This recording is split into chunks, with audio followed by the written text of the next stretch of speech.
most of you, I spared the suffering of watching me put this thing on. So the roll pan is welded to this rear bed mount, rear bed brace, support, whatever you want to call it. What a fucking pain in the ass. What a pain. Because I'm by myself. So probably most of you are by yourself. So I made a discovery. It might be helpful. So you can come over here and slide this thing in and, you know, get one screw over here, and you have to tap, tap, tap, and then you come over here and tap. Well, and mine's got rivet nuts in it, so I don't have to monkey around with nuts and try to get everything lined up to get it started. But I couldn't get it, you know, fitted right because I couldn't get everything going. It's driving me nuts. Discovery. If this was a regular table, it would need to stick out away from the legs further than the roll pan. If you don't have a roll pan, I think you'll be okay, because you could just set it on the table, but I can't because of the roll pan. So I looked like a turtle. I got on the floor, I got on my back, I lifted it up with my feet, and I slid this 8th plate under here. So now it's underneath this side of this rear cross piece. And then it wanted to flip up, so I had to clamp it down. But so now all the weight is resting on this, right? And for some reason, this end is a lot heavier than that end, but tailgate and whatnot.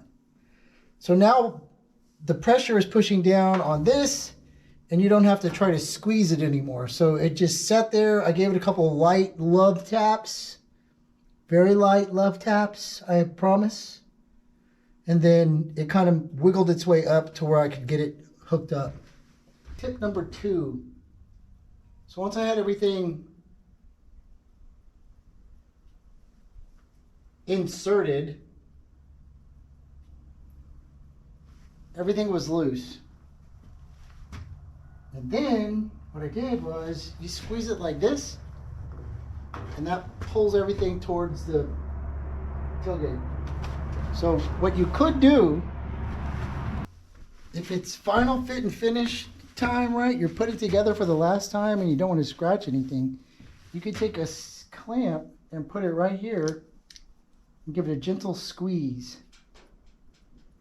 And that will suck it in on either side, and then you'll be at 48 3/4 and 48 3/4 outside to outside, so that everything is square. I don't think it would scratch the paint too much. I mean, if it's fresh paint, don't do it. Let it be really, really dry. And, maybe use some leather, something that's going to be able to not dig into the paint too bad. So I had clamps. I got this loosely fitted, and then I put clamps up here. And now everything works and closes like it should. I don't have to slam it because it's all lined up. That rubbing noise is because these aren't greased.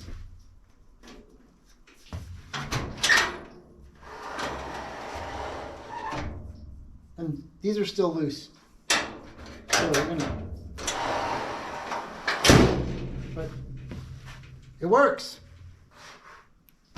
You can do it in your shop by yourself. You just got to figure out the little nuances to getting everything like you want it. I did get this drilled and tapped with the rivet nuts for the gas filler. It fits great. Everything lines up great. I had to take it off because I was doing some hammer and dolly work and it was in the way. And I'm fixing to fill this seam with seam sealer. so that it doesn't rust. And then, of course, you know, we still gotta do body work and all that other stuff. I'm working on this one. It's close. The line is where we're gonna cut it. It's gonna get cut like that because it's too long. But we want it too long. We want it too long so we can cut it. If it's too short, then we gotta weld it. But I think the lifting it up and setting this on the plate saved me, because I couldn't get it.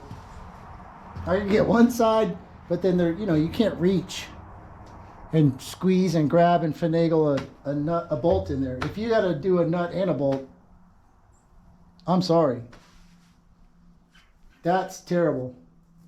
So the rest of this is just going to be me grinding and sanding and hammering on these little bitty side panels because they bother me. So you can watch if you want, but I'm not going to be...